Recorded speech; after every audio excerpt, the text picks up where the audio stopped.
البدع والأهواء، أهل البدع العقائدية وأهل البدع السياسية. نقول بيننا وبينكم السلف، بيننا وبينكم الكتب، كان فيقول البدع بيننا وبينكم. Berikutnya yang kita akan menyebutkan dari kitab Bulughul Maram ini masih di bab al-wudu di kitab Taharah tentang keutamaan orang yang berwudu. Qala rahimahullah ta'ala,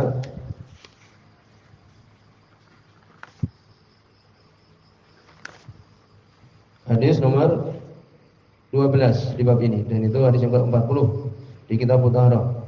Wa Nabi Hurairah, dari Abu Hurairah radhiyallahu anhu, qala, beliau mengatakan, sami'tu Rasulullah, aku mendengar Rasulullah sallallahu alaihi wasallam yaqul, beliau mengatakan, hadis Bukhari dan Muslim, inna ummati ya'tuna yaumal qiyamah, sesungguhnya umatku mereka akan datang pada hari kiamat gurran, dalam keadaan gurran muhajjalin, akan disebutkan nanti. Gurran muhajjalin min asaril wudu, dari bekas wudu ketika mereka berwudu di dunia. Faman istata'a minkum, maka barang siapa yang mampu di antara kalian ayutila gurratahu, untuk memanjangkan gurratnya, falyaf'al, maka hendaknya dia melakukan. Tapi disebutkan tambahan faman istata'a ini dari ucapan Abu Hurairah radhiyallahu anhu. Muttafaqun alaih, hadis Bukhari dan Muslim, wa lafdzu Muslim, lafaz Imam Muslim. Disebutkan gurran oleh Imam As-Sunani di sebelum salam di sini. Gurran dengan dhammah ya goinya ini, wa asluha lum'ah bayda, asalnya adalah ya kilatan putih. Takunu fi jabhatil faras, yang ada di bagian depan kuda, dahinya. Ya, ini istilah kita yang di atas hidung itu. Patok. Ya, jadi dia itu adalah seperti secercah putih yang ada di dahi kuda. Ya, demikian juga kalau di manusia, ini di bagian putih yang ada di mukanya itu. Ini asal katanya gurran demikian. Berarti maknanya adalah putih, bekas wudu. Ya, ketika dia berwudu, ketika dia mencuci wajah, maka nanti menjadi putih. Sebagaimana putihnya dahi yang ada di kuda. Wabi nihaya, sebutkan dalam nihaya, ini dubayat wujuhim, maksudnya adalah putihnya wajah-wajah mereka. Ya, binuril wudu, dengan cahaya wudu yaumul qiyamah, pada hari kiamat. Ada muhajjalin, itu dari tahjil, semua dalam nihaya Ibnu Katsir, bait mawadhi wudu, putihnya tempat-tempat wudu, minal aidi wal aqdam, dari kaki-kaki dan tangan-tangan. Ya, aidi ini tangan-tangan dan kaki-kaki. Ya, jadi berarti maknanya apa? Putih yang ada di muka, demikian juga yang ada di kaki, demikian juga di tangan, karena sebab wudu. Maka demikian nanti pada hari kiamat umat Nabi SAW didatangkan dalam keadaan putih bagian-bagian wudunya itu, muka, kemudian tangan, kemudian kaki. Semua juga ketika kita bahas wudu, bahwa itu adalah tempat-tempat yang di situ ada kemaksiatan. Sebagaimana dalam hadis, yaitu setiap manusia itu akan dituliskan sinanya tidak bisa lepas, mata dengan melihat, tangan dengan memegang, kaki dengan melangkah. Ini tempat-tempat yang dia itu ada zina padanya. Kemudian hati, ya, dengan dia berangan-angan, kemudian dengan dia kemaluannya itu membenarkan atau tidak, jatuhlah dia kepada perzinahan. Ya, kemudian dirajam kalau dia sudah menikah. Ya, demikian. Jadi tempat-tempat kemungkinan terjadi maksiat ini kemudian dibersihkan sebelum menghadap Allah Subhanahu wa taala dengan apa? Dengan berwudu. Dan nanti akan apa? Pada hari kiamat akan dia itu tampak bekasnya, putihnya itu min asal wudu, karena sebab apa? Bekas dari wudu. Adapun kalimat faman istata'a minkum disebutkan, maka itu adalah ucapan Abu Hurairah radhiyallahu anhu, itu yang rajih. Ya, demikian. Ibnu Hajar rahimahullah, beliau mengisyaratkan juga,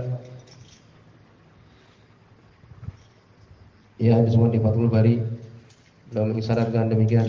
Itu adalah mudrat, tambahan ucapan dari Abu Hurairah radhiyallahu anhu. Barang siapa kalian mampu melakukannya, maka hendaknya melakukannya. Ini tambahan dari ucapan ya Abu Hurairah radhiyallahu anhu. Demikian juga Syekh Al-Albani, Syekhul Islam dan sebagainya, bahwa ini adalah ucapan Abu Hurairah. Sebutkan juga dalam riwayat yang lain, semua Imam Ahmad. Di situ rawi Nuaim beliau ragu-ragu. Ya, yang menyampaikan hadis ini. Syak dia dalam keadaan ragu-ragu. Tentang lafaz faman istata'a minkum ini. Apakah itu ucapan Nabi ataukah ucapan Abu Hurairah? Ya demikian. Maka di sini menunjukkan keutamaan orang yang berwudu. Lalu ya, kalau kemudian nanti umat Nabi SAW akan tampak pada hari kiamat ada bekas putih ini tadi, apakah berarti kita disunahkan untuk melebihkan ya dari apa yang wajib tadi? Yaitu apa? Ya, sebutkan faksilu wujuhakum wa aydiyakum ilal marafiq. Cucilah wajahmu, demikian juga tanganmu sampai marafiq, sampai ke siku. Apakah maknanya kemudian disunahkan sampai ya ke lengan? Terjadi perselisihan para ulama. Kalau umpamanya hadis tadi, barang siapa mampu maka hendaknya untuk dia memanjangkan guruhnya tadi, sahih, niscaya kita akan ya ini sampai kemana? Lengan umpamanya. Kan demikian. Maka jadi perselisihan di sini para ulama. Sebagian berpendapat ya untuk kemudian dipanjangkan. Tetapi ulama seperti Syekh Mukbil, demikian juga Syekh Albani, Syekh bin Baz, ya, demikian juga Syekh Abdurrahman As-Sa'di, Allah Ta'ala, demikian Syekh Utsaimin mengatakan tidak melebihi apa yang wajib tadi. Tangan ya sampai apa melebihi siku aja, tidak sampai kemudian ke lengan, ya atau mungkin di atas dari apa dari lengan. Kaki juga tidak sampai ke rukbah, yaitu sampai kemana? Sampai ke lutut. Ya, ini pokoknya yang penting di atas mata kaki. Tapi kalau kalian ya ingin sampai umpamanya di atas mata kaki sampai tengah-tengah betis, tidak apa-apa. Demikian juga sampai apa di atasnya siku ke atas, tapi nggak sampai ke lengan ketiak, tidak apa-apa insyaallah. Adapun Abu Hurairah radhiyallahu anhu beliau memanjangkan sampai ke lengan. Ya demikian. Imam Sanani beliau menyebutkan di Subul Salam al-mustahab yang disukai ya. Sebagian mengatakan fil yadaini ilal mangkib, untuk tangan sampai ke apa? Sampai ke pundak. Fil rijlaini ila rukbah. Kalau kaki sampai ke lutut, ada yang mengatakan demikian. Nah, ini tadi kita sebutkan. Tapi ulama alam ya tidak sampai ke situ. Ya, bahkan tadi ulama-ulama tadi banyak yang mengatakan tidak melebihi dari apa? Siku. Demikian juga enggak naik sekali. Ya, enggak sampai kemudian petis. Nah, demikian. Saya mengatakan demikian. Kemudian berikutnya hadis nomor 13. Ini hadis yang ke-41 di buku ini. Wa Aisyah dari Aisyah radhiyallahu anha. Sekarang dibicarakan untuk mendahulukan bagian yang kanan ketika berwudu. Kalau beliau mengatakan hadis Bukhari Muslim, karena Nabi adalah Nabi sallallahu alaihi wasallam karena menunjukkan istimrar terus menerus. Yujibuhu atayamun, yang membuat beliau suka atau beliau suka atayamun dari yamin, yaitu mendahulukan yang depan, mendahulukan yang kanan, yamin. Fi tana'u ini di tana'ul, yaitu di keadaan ketika akan memakai ni'al, sepatu ataupun sandal. Wa tarojulihi, tarojul ya yaitu apa? Semalih Imam Sunani mastu syarihi, yaitu apa? Menyisir rambutnya. Wa tuhurihi, demikian juga dalam tuhur, ini wudunya. Wa fi sya'nihi kulli, demikian juga di perkara beliau semuanya mendahulukan yang kanan. Mudah-mudahan hadis Bukhari Muslim. Ya. Demikian juga hadis berikutnya. Kita baca dulu semuanya.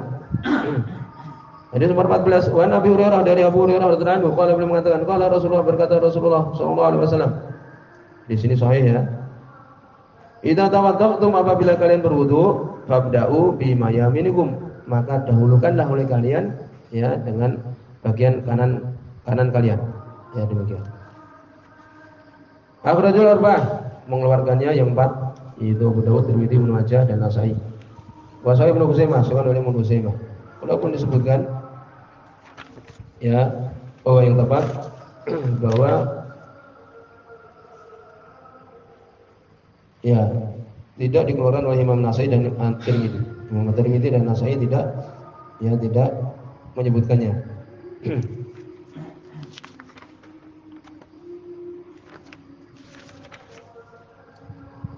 Maka dari sini ya, dari sini tadi ya hadis yang sahih. Wasai Ibnu Khuzaimah beliau mensahihkan juga. Nah, di sini sahih. Disebutkan dalam pembahasan ini yaitu apa? tentang bagaimana hukum mendahulukan yang kanan ketika berwudu. Ya, terjadi perselisihan. Ini hukum tayamun, ini hukum untuk mendahulukan ketika berwudu. Atau wudu bagian-bagian tubuh. Ya, ketika kita berwudu. Ijma bahwa itu adalah istihbab. Ya, disebutkan oleh para ulama demikian. Saya menukilkan itu adalah ijma. Ya, demikian. Semua dari Imam Syafi'i rahimahullah taala, ya, hadisul bab muqtarin bil tayamun bil labsi al mujma' ala adam wujubihi. Ya, hadis ini menunjukkan apa? Itu adalah bukan wajib. Ya, demikian. Kemudian juga disebutkan oleh Syekh Utsaimin wal istihbab bahwa ini adalah untuk istihbab saja. Mendahulukan yang kanan itu istihbab, bukan wajib. Ya Allah Ta'ala, karena Allah Subhanahu wa taala mengatakan di surah Maidah tata cara berwudu, wa idiyakum ilal marafiq. Ini faksilu wujuhakum wa idiyakum. Cucilah wajah-wajah kalian dan tangan-tangan kalian sampai ke siku. Walam yurattab, tidak disebutkan oleh Allah Subhanahu wa taala untuk kemudian ditertibkan wa inna maradaba bainal adha dunal adwain. Yang Allah Subhanahu wa taala urutkan itu bagian-bagian apa? Bagian-bagian dari wudu itu. Yani setelah wajah, kemudian tangan, kemudian apa? Kepala, kemudian kaki, kan demikian. Itu yang Allah Subhanahu wa taala urutkan. Duna adwain, bukan dua anggota badan aladaina, ya aladaini yang keduanya itu huma fi maqami adwin wahid. Yang keduanya itu seperti keadaan satu bagian. Ya, satu bagian wudu. Seperti tangan, itu kan satu bagian. Tidak Allah sebutkan yaitu kanan dulu atau kiri dulu, tidak. Ya, demikian. Jadi demikian, hukumnya adalah mendahulukan kanan itu adalah sunnah saja. Kemudian disebutkan oleh Imam Nawawi rahimahullah taala, ini penting juga. Tsuma'lam. Kemudian ketahuilah, ini syarah Sahih Muslim ketika menyebutkan hadis ini. Ana min adhal wudu, sungguhnya dari bagian-bagian tubuh itu, bagian-bagian wudu itu, ma la yustahab fihi tayamun, ada yang tidak disukai untuk kemudian didahulukan. Apa itu? Wa wal udunan, yaitu dua telinga. Tidak kemudian dahulukan yang kanan dulu. Telinga ini kemudian yang kiri. Nah, demikian. Wal kafan, demikian juga dua telapak tangan ini. Kanan dulu atau kiri dulu, enggak. Wal khaddan, ketika kita mencuci wajah kemudian tidak kemudian dikatakan yang kanan dulu dari apa? Dari khad, ini dari pipi kita. Enggak, ini bersama. Bal yutahhiran, bahkan keduanya itu dicuci dafatan wahidan. Satu, ya, satu cucian. Ya, tidak kemudian kanan dulu atau kiri dulu. Ya, demikian. Kemudian juga disebutkan ya oleh Imam Sunani rahimahullah taala, ini adalah kebanyakan. Ya, kebanyakan. Berkata Ibnu Daqiq Al-Id, itu adalah umum yang dikhususkan. Yang dikecualikan apa? Seperti dukhulul khala, masuk kamar mandi. Ini bisa ditulis untuk masuk kamar mandi tidak termasuk. Masuk kamar mandi dahulukan kiri dulu. Wa khuruj, demikian juga keluar dahulukan yang kanan bahkan. Kalau keluar dari kamar mandi kan demikian. Kalau masuk kiri dulu. Demikian juga kalau masuk, ya kalau keluar dari masjid bagaimana? Didahulukan yang kiri. Paham? Ya, demikian. Ya, demikian penjelasan secara umum adalah demikian. Sudah demikian di sini. Ya, semoga kita harus ada ini. Ada sesuatu.